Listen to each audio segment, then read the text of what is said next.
Bonsoir, nous sommes ravis d'accueillir ce soir. Merci déjà à vous tous d'être présents et nous sommes ravis d'accueillir pour ce jeudi en résidence l'auteur, le dramaturge et le traducteur Asghar. Voilà. Merci Asghar.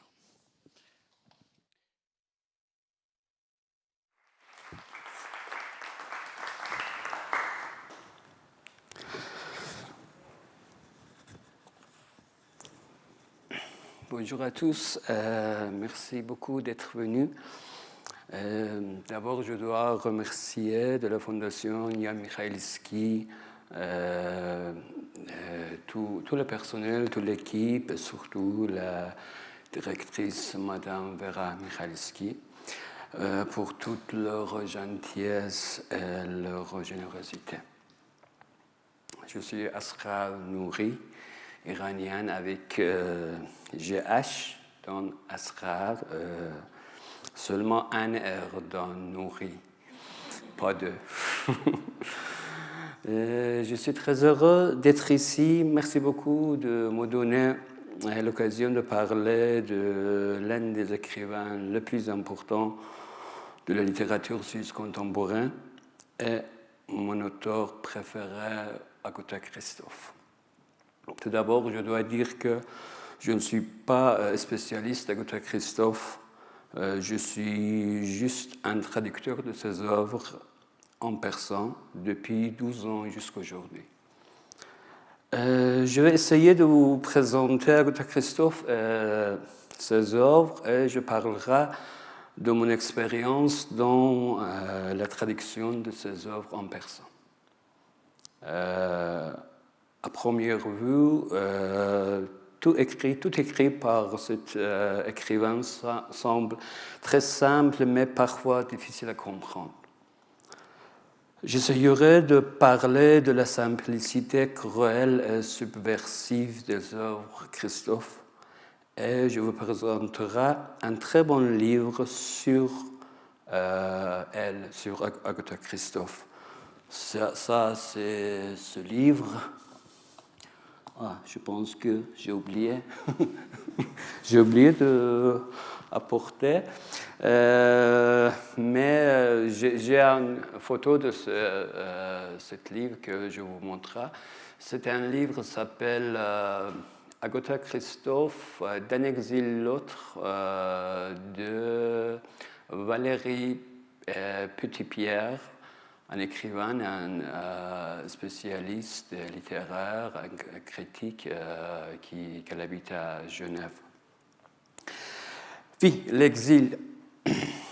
Ça, c'est un mot très important dans la vie et l'œuvre de Christoph, car elle était une exiliée à part entière. L'exilé de sa famille, l'exilé de sa famille, l'exilé de son pays et surtout l'exilé de sa langue maternelle. Pour commencer, je veux vous lire un morceau de hier. Je vais vous lire un morceau de ma traduction. Après, je vous lirai d'écrit Agatha Christoph parce que dans ce roman, il y a une sorte de la poésie qui est très spéciale dans tous les œuvres d'Agatha Christoph. D'abord, je vais vous lire en persan.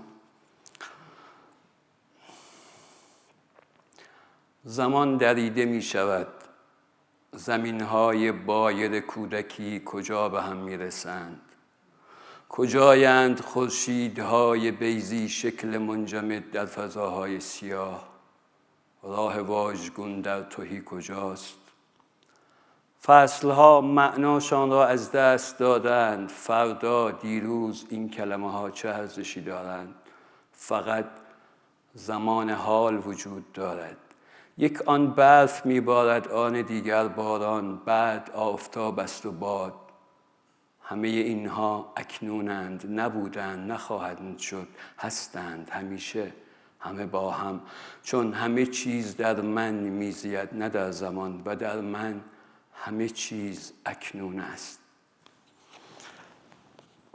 je vais lire en français ce morceau de hier.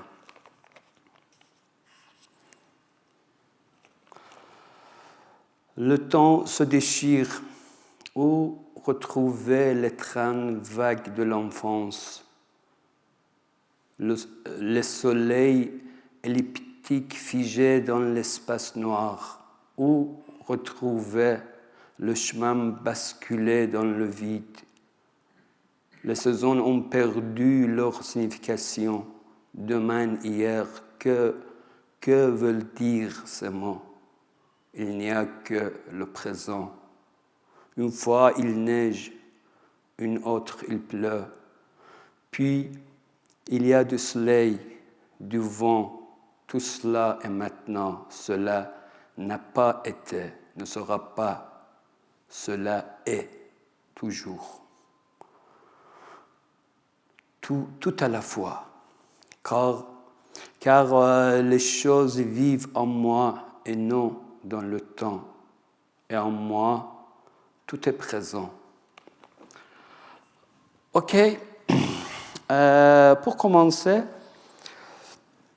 je vous invite à regarder un court extrait, c'est 8 minutes 23 secondes exact, d'un documentaire sur Agatha Christophe. S'appelait Le continent quai. Un film d'Éric Bergerac, si je prononce juste. Dans cet extrait, vous verrez ou bien vous entendrez quelques phrases d'hier. Le personnage principal de ce roman est un homme, mais il est le personnage le plus proche de Christophe lui-même dans toutes ses œuvres. OK. On va regarder ce extrait.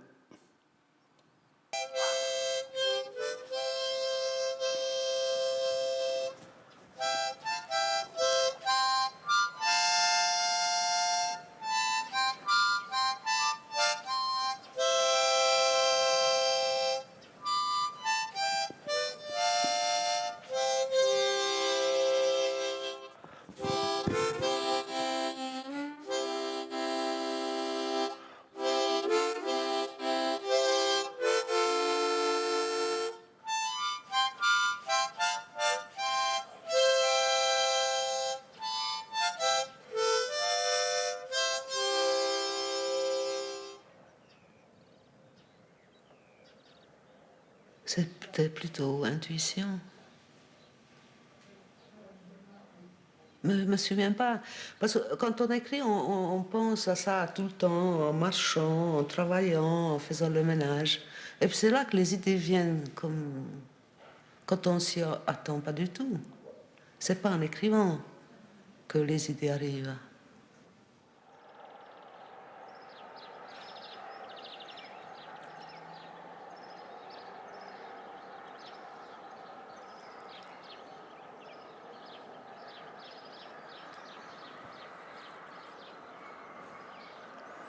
J'ai vraiment essayé d'écrire mon histoire et pour finir, j'ai écrit tout autre chose. C'est pour ça que j'appelle ça des mensonges. Mais je n'ai pas fait exprès, c'est venu seul comme ça.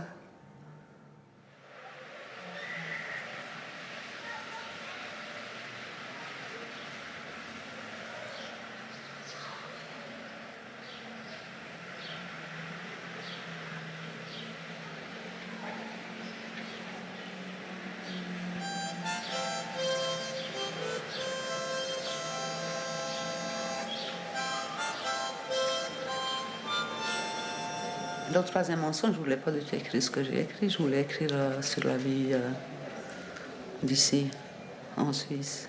Puis ça n'a pas passé. Ça. Je suis nouveau retournée dans la petite ville, etc. Puis tout se passait de nouveau en Hongrie. La première idée n'est jamais la bonne.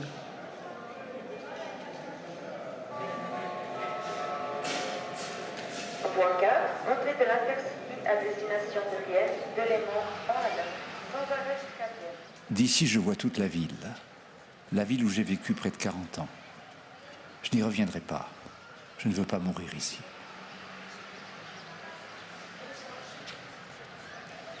J'ai un visa de touriste pour mon pays natal. J'espère que mon argent suffira pour y vivre quelques mois, une année peut-être. Je pars d'ici avec guère plus de choses que je n'en avais en arrivant. Dans ce pays riche et libre, je n'ai pas fait fortune.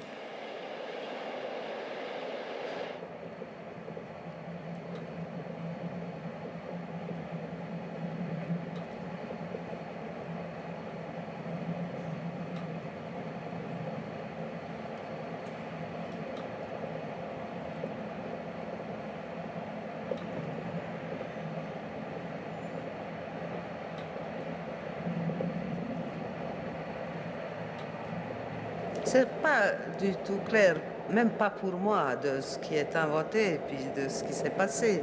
Parce que ça se complique terriblement dans mes romans. Ça commence, en début de phrase, ça commence avec quelque chose qui était vrai, et puis ça finit autrement.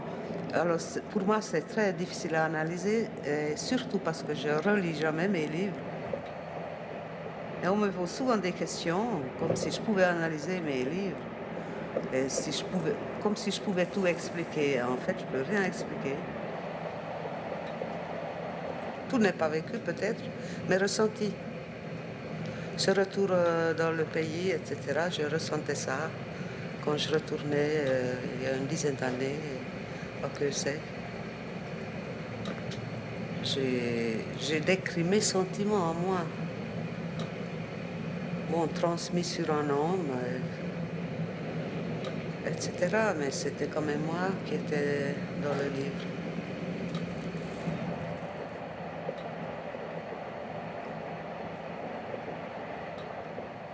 Je ne pouvais plus continuer la vie comme cela. L'usine et tout le reste. L'absence de ligne, l'absence d'espoir. Se lever à 5 heures du matin, marcher, courir dans la rue pour attraper le bus, 40 minutes de trajet. L'arrivée dans le 4e village entre les murs de l'usine. Se dépêcher pour enfiler la blouse grise, pointer en se bousculant devant l'horloge, courir vers sa machine, mettre en marche, percer le trou le plus vite possible, percer, toujours le même trou dans la même pièce, 10 000 fois par jour si possible. C'est de cette vitesse que dépend de notre salaire, notre vie.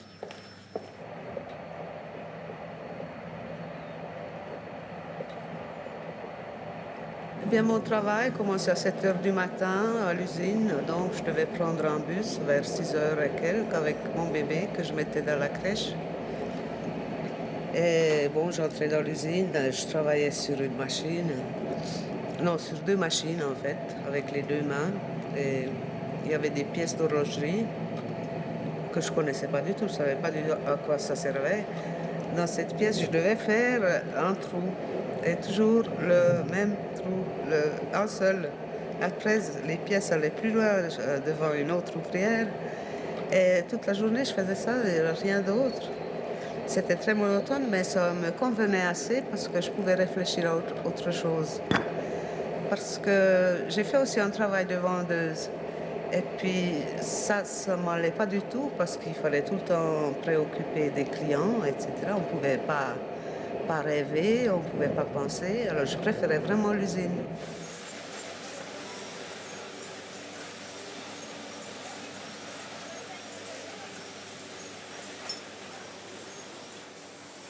Il y a parfois des éclats.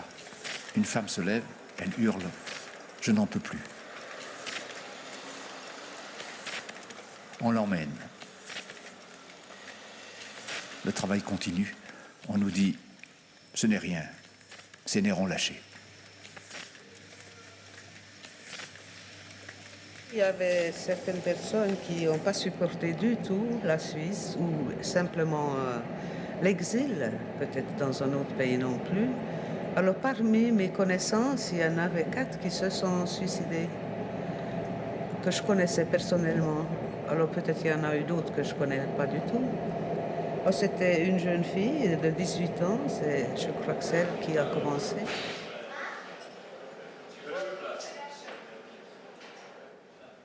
Robert s'est ouvert les veines dans sa baignoire. Albert s'est pendu en laissant sur sa table un mot rédigé dans notre langue. Je vous conchie.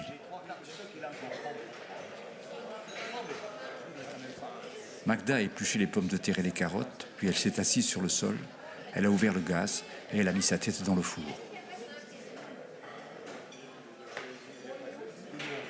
La 4e fois qu'on a fait la quête au bistrot, le garçon m'a dit « Vous les étrangers, vous faites tout le temps des collectes pour des couronnes. Vous allez tout le temps à des enterrements. » Je lui réponds « On s'amuse comme on peut. »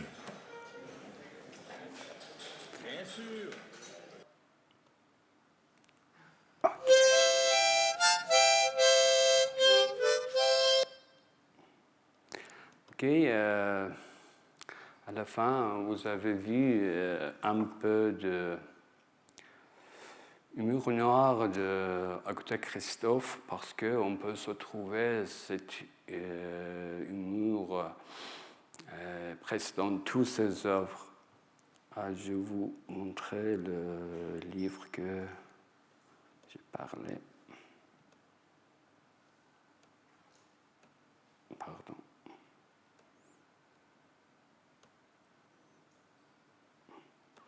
Je pense que dans mon laptop, il y a un virus.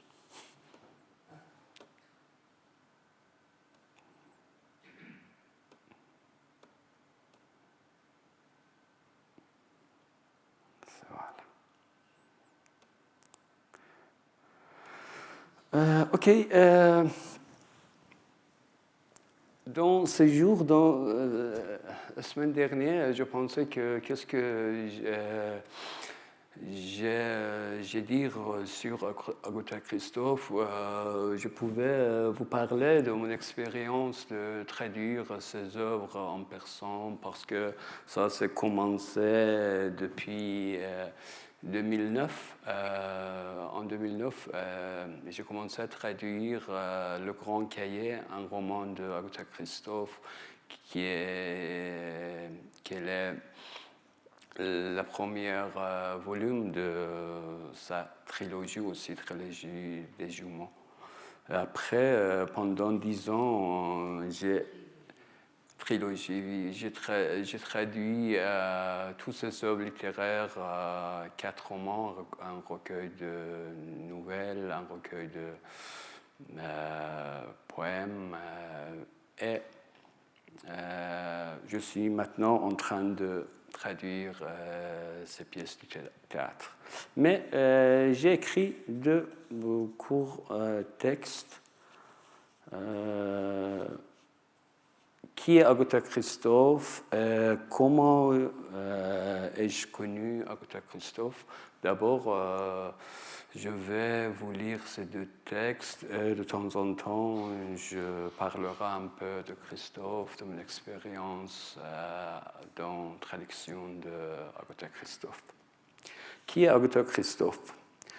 Agatha Christophe est un romancier hongrois né en 1935 dans un village ouest de Hongrie et décédé en 2011 à Neuchâtel, Suisse. Son père est enseignant. Dès l'âge de 4 ans, elle commence à lire tout ce qui lui tombe entre les mains, tout comme elle le décrit dans son autobiographie, L'Analphabète, qui est très... ce livre, c'est très important pour connaître Agatha Christophe parce que elle a parlé très très peu de lui-même, de sa vie, mais dans ce livre, elle a dit presque tout de sa vie. Comme elle le décrit dans son autobiographie, L'Analphabète, l'envie d'écrire va se déclencher plus tard, quand les fils d'argent de l'enfance se brisent, quand les mauvais jours arrivent ainsi que les années, desquelles je vais finir par dire « je ne l'aime pas ». Enfant, Christophe a connu la Seconde Guerre mondiale et les absences constantes de son père, toujours au front. Après la guerre arrive le stalinisme. Le père est arrêté et disparaît pendant des années en prison. La mère parvient à grands pains à nourrir la famille. À 14 ans, Agota Christophe va en internat, toujours sous le régime stalinien. On la sépare de son petit frère adoré. Elle commençait à écrire des poèmes et de courtes pièces de théâtre, dont elle donne l'autorisation d'être jouée en échange de nourriture et de vivre avec ses camarades. Après le baccalauréat, Agota Christophe épouse son ancien professeur d'histoire opposant au régime. En 1956, en cette période d'espoir de changement, sa fille vient au monde. L'insurrection hongroise est brutalement réprimée. Vous savez bien que moi, mieux que moi, histoire de révolution réformiste, c'est-à-dire réformiste communiste en Budapest et que soviétique vient, il y avait un grand échec pour les combattants.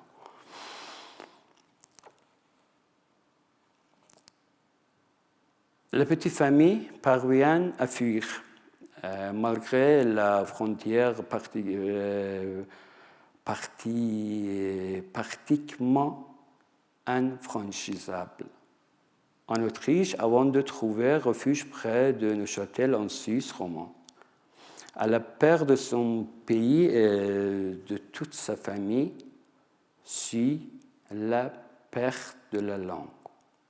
À 21 ans, un bébé de quelques mois dans les bras et un dictionnaire sont ses seules armes face à l'exil, à la solitude, à un monde nouveau dont elle ne savait rien. Agota Christophe ne parle pas français, elle devient analphabète. Elle trouve du travail en usine et publie quelques poèmes dans un magasin littéraire pour exiliés hongrois. En 1962, elle se jette à l'eau lors d'un cours de langue intensif à l'université. Elle apprend le français. Plus tard, interrogée sur la durée de l'apprentissage, elle déclare avec son humour mordant: ce n'était pas trop long, 16 ans. Elle se sépare de son mari et fonde une nouvelle famille.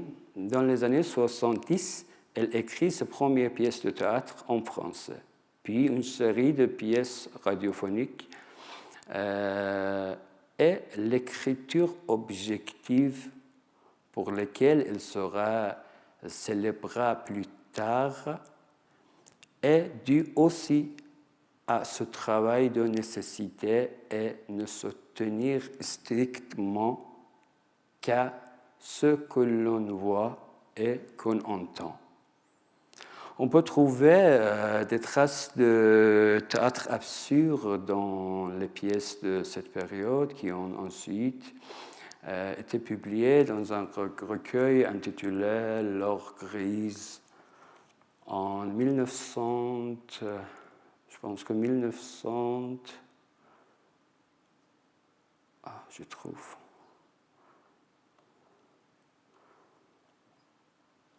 C'est ça, ce livre que je suis maintenant en train de traduire, ce livre. 4 pièces de théâtre il y a dans ce livre. Je pense que j'en ai ici. Voilà.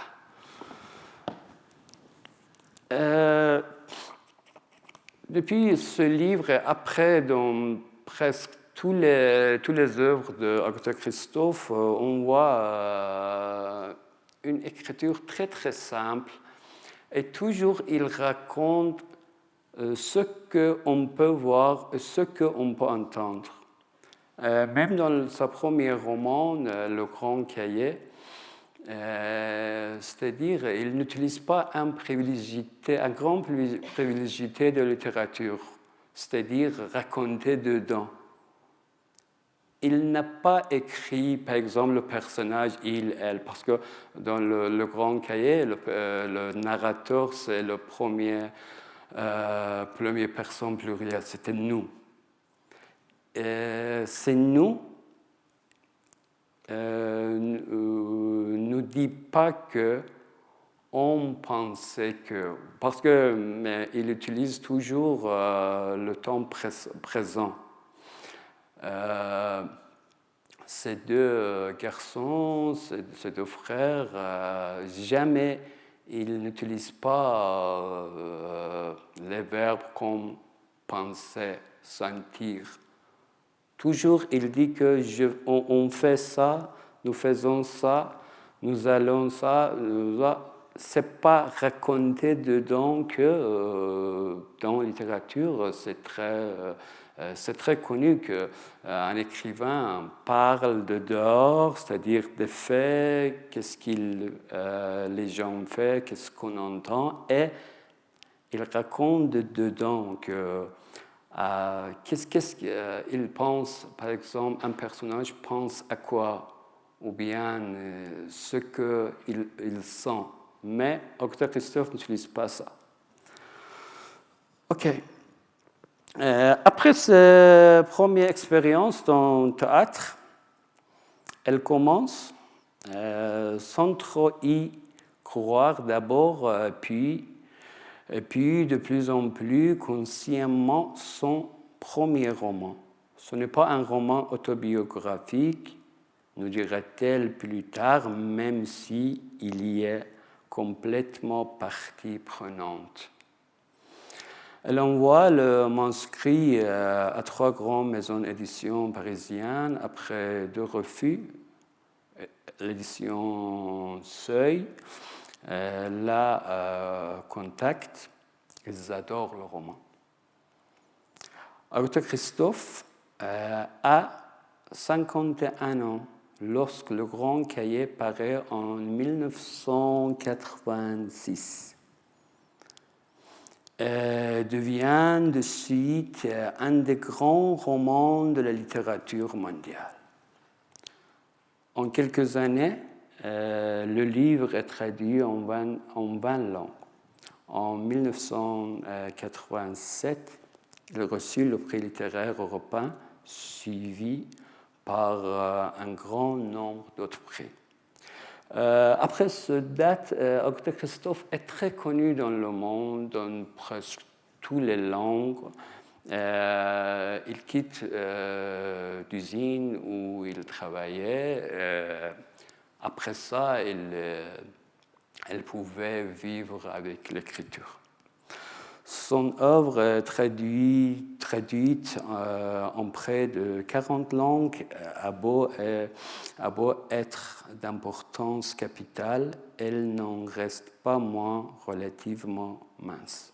Agatha Christophe a dit une fois, écrire, c'est un peu suicidaire, ça tue un peu. L'histoire des jumeaux, Lucas et Klaus, qui ne sont pas faits peut-être qu'une seule personne, reste dans son esprit. En 1988 paraît La Preuve. Je vous montre les images de ce livre aussi. C'est Le Grand Cahier. Ça, il y a 2 mots avec ma traduction aussi. Après, ça c'est La Preuve.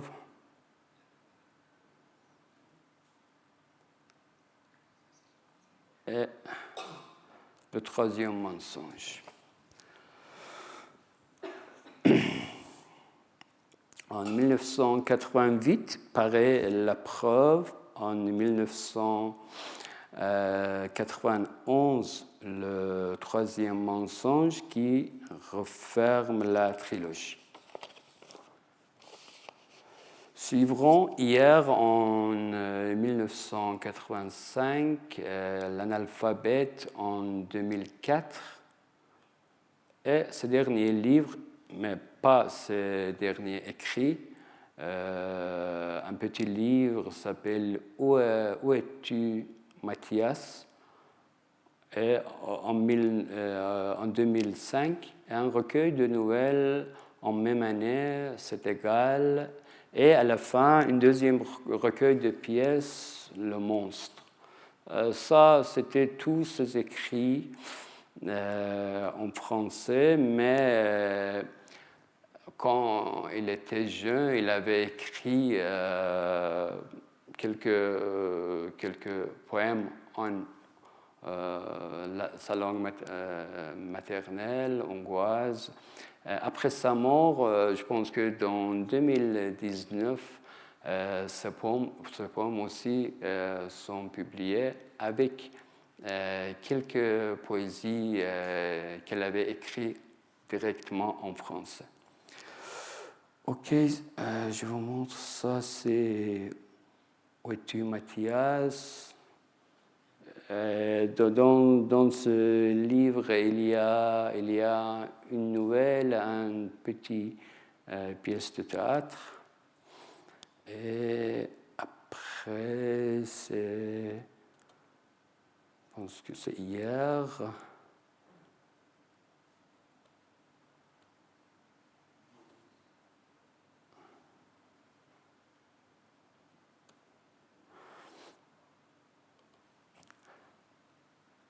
L'analphabète, c'est égal qu'en Iran, on a publié tous ces nouvelles ensemble dans un livre.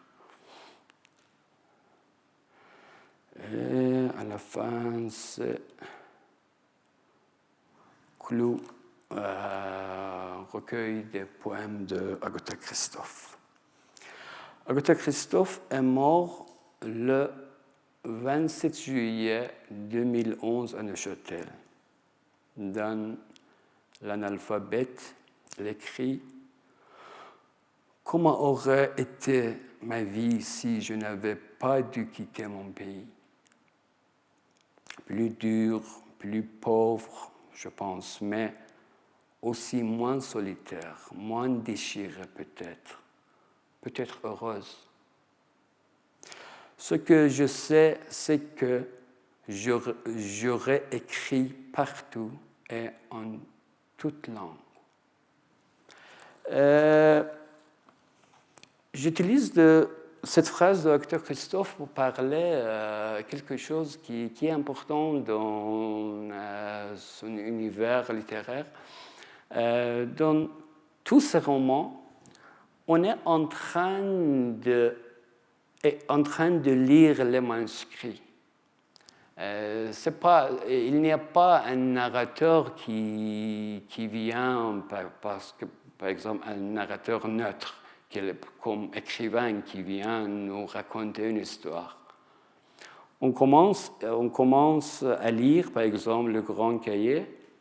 Dans la page 20, 30, on découvre qu'on est en train de lire le Grand Cahier des jumeaux. C'est-à-dire, on écrit tout ce qui passe autour d'eux.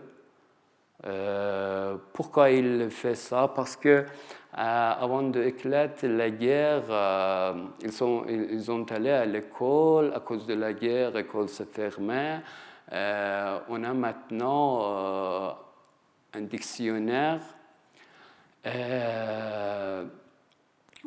un testament qui vient de son grand-père, et il veut écrire pour ne pas oublier qu'est-ce qu'ils ont appris pendant 2 ans à l'école. Et maintenant, on est en train de lire le grand cahier des jumeaux le narrateur, c'est nous. Dans la preuve, d'abord, on pense que maintenant, c'est Agatha Christophe qui raconte l'histoire, parce qu'à la fin de le premier volume, une des jumeaux, il est fuir, c'est-à-dire il est fuir de la frontière pour aller d'autres pays. Et Agatha Christophe veut nous raconter l'histoire et la vie de le frère qui est resté c'est-à-dire la maison de grand-mère. Mais à la fin, on a découvert que non. Ça aussi, c'était un manuscrit. Et tous ces deux livres, c'était un manuscrit d'une personne, pas de frères. C'est-à-dire que parfois, c'est difficile de comprendre, surtout dans la trilogie, qui est qui. Est-ce qu'il y a deux frères ou bien seulement un frère qui nous raconte l'histoire et il imagine son frère à côté de lui? Dans le troisième volume de trilogie, le troisième mensonge, il y a 2 étapes. Dans chaque étape, un des frères nous raconte l'histoire. Mais on change tout ce qu'on avait lu dans le grand cahier. Et après l'écriture, que toujours les personnages sont en train d'écrire quelque chose, il y a quelques thèmes qui sont très importants dans les œuvres de Dr. Christophe. C'est la solitude, la question que où est la maison, où est la vraie maison, et l'exil. Il y a beaucoup de gens qui veulent rester chez eux, rester dans leur pays, mais ils sont obligés de fuir, obligés de quitter son pays. Ok, je vais vous lire deuxième texte. Donc ici aussi, je parlerai un peu de Agatha Christophe et ses œuvres.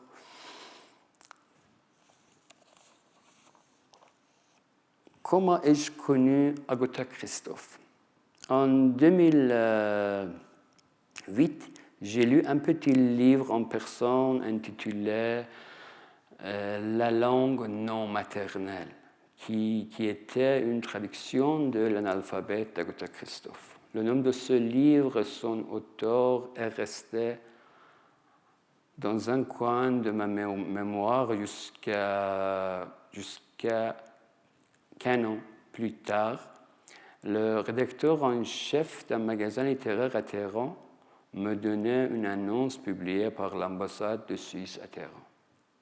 Cette annonce était candidature à une bourse de traduction. Nous devions traduire 20 pages d'un roman écrit dans une des langues suisses et l'envoyer au Collège des traducteurs Lorraine, ce collège est proche de Zurich, dans un village qui s'appelle Wernethausen. La bourse était un séjour d'un mois en Lorraine avec 4 000 francs suisses et les frais de voyage en plus. C'était chouette. Mais je n'avais que 2 semaines pour choisir un livre et traduire ces 20 pages. Soudain, je me suis souvenu d'Agatha Christophe, mais trouvé ces livres doux. À cette époque, l'utilisation d'Internet n'était pas très répandue en Iran et presque nulle part ni dans les librairies, ni dans les bibliothèques de l'université, ne se trouve pas d'œuvres littéraires contemporaines de la langue française. Je suis allé à la bibliothèque du parc de la ville de Téhéran où il y avait une section pour les livres étrangers et quelques étagères en français. J'errais désespérément parmi des livres et tout à coup, j'ai tombé sur le nom d'Agatha Christophe, Le Grand Cahier. C'était comme si que le roman m'appelait. Debout, entre les étagères, j'ai lu plus de 20 pages de roman. C'était magnifique. Exactement ce que j'aime dans la littérature, simple, subversive, amère mais drôle. Humour noir. J'ai emprunté le livre et je l'ai lu ce soir-là. C'était le meilleur roman que j'ai jamais lu. J'ai commencé à traduire le lendemain et j'ai posté à Lorrain. J'ai gagné bourse et le 1er août 2009, j'étais à Lorrain. J'ai trouvé l'adresse de Christophe et je lui ai écrit une lettre. Je lui ai demandé de me donner un rendez-vous. Après une semaine, dans un jour de congé, elle avait téléphoné à Lorrain et laissé un message et son numéro. Je l'ai appelé et finalement, nous avons convenu d'un jour pour se voir à Neuchâtel. Elle était exactement comme ses livres, comme les narrateurs de ses livres, franche, simple, minimaliste. Pour organiser un rendez-vous, j'ai téléphoné 2 fois à Agatha Christophe. Chaque fois, je lui ai demandé que ça va. Elle m'a dit que non, ça ne va pas. Je lui ai dit que on pouvait se voir parce que je veux vous voir parler à propos de votre roman. Je suis en train de... Il dit que viens chez moi, mais je n'ai pas bon, ça ne va pas bien. Et quand j'étais... pendant 1 heure, on parlait de ce roman, parce que ce moment-là, j'avais lu seulement Le Grand Cahier. Et quand j'étais en Suisse, j'ai trouvé d'autres romans aussi. Mais j'avais beaucoup de choses pour demander, beaucoup de choses à dire à propos de ce roman. Je parlais beaucoup. Et il me répondait dans 2 phrases, parfois une demi-phrase, que oui, ça. Mais je me sentais que ça, c'était suffi. Elle peut dire beaucoup de choses avec très, très peu de mots. Et dans ses romans aussi, il a fait ça. Je pense qu'il a rejeté tous les mots qu'il ne besoin pas.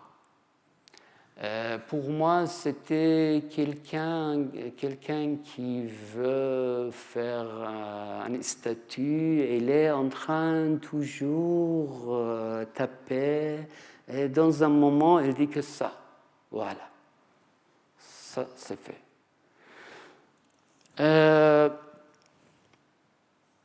Je lui expliquais à ce moment-là que je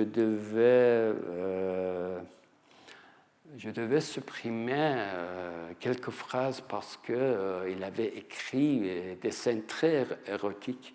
Je lui expliquais qu'en Iran, il y a du censure.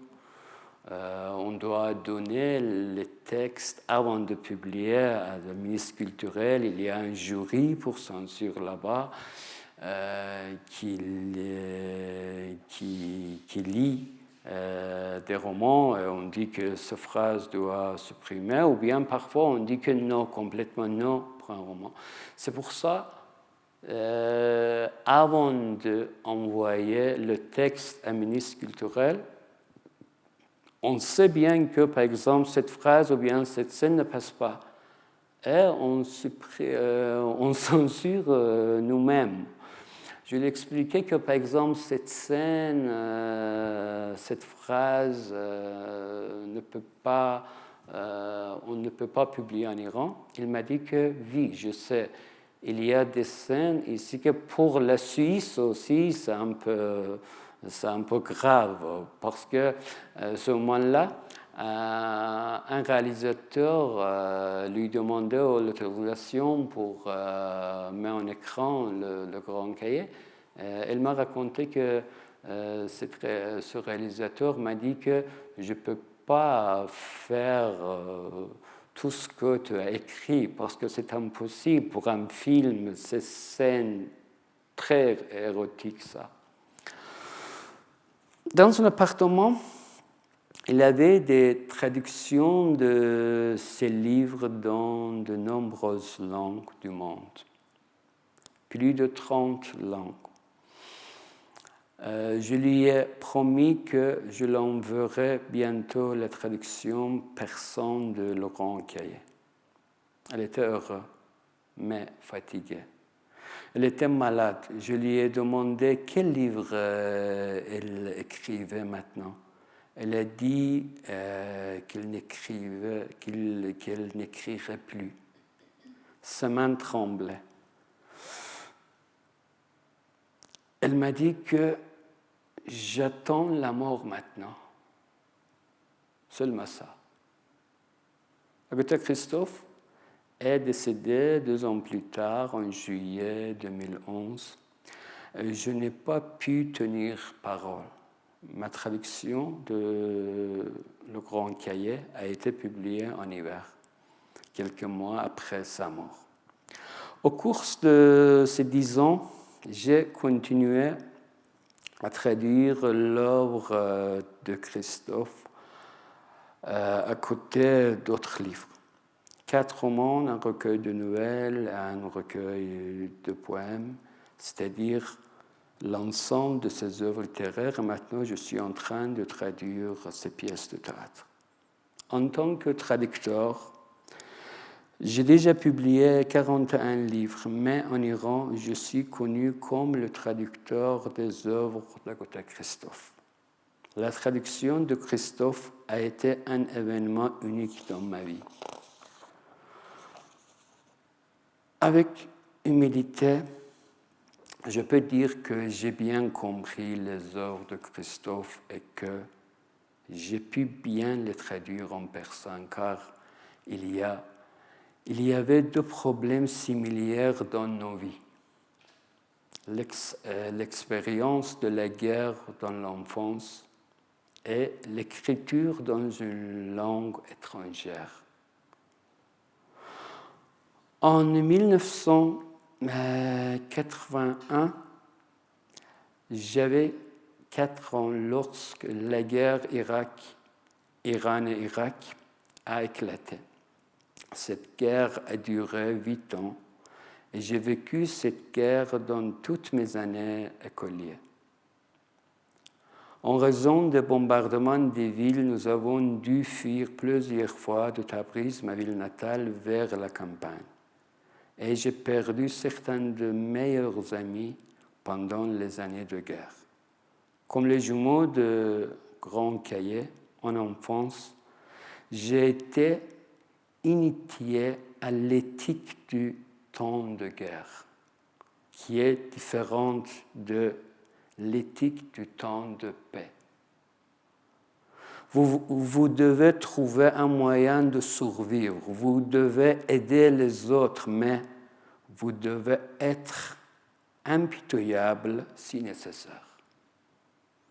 La même chose que les jumeaux font dans le Grand Cahier.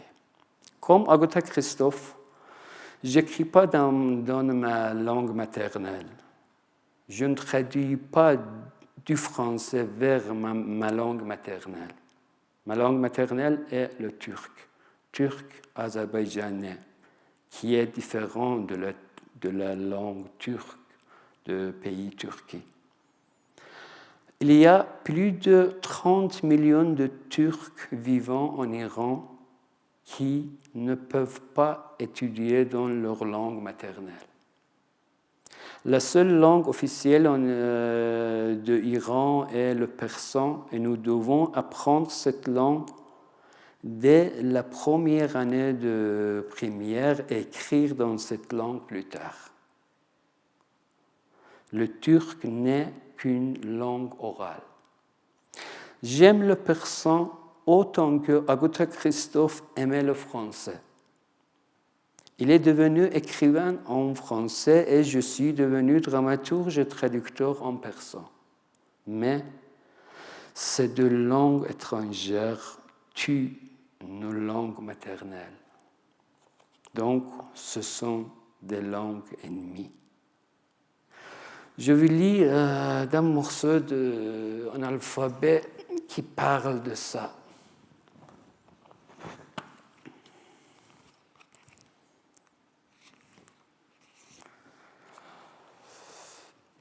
C'est ainsi que, à l'âge de 21 ans, à mon arrivée en Suisse, et tout à fait par hasard dans un village où l'on parle français, j'affronte une langue pour moi totalement inconnue. C'est ici que commence ma lutte pour conquérir cette langue, une lutte longue et acharnée qui durera toute ma vie. Je parle français depuis plus de 30 ans. Je l'écris depuis 20 ans, mais je le connais toujours. Je ne le connais toujours pas.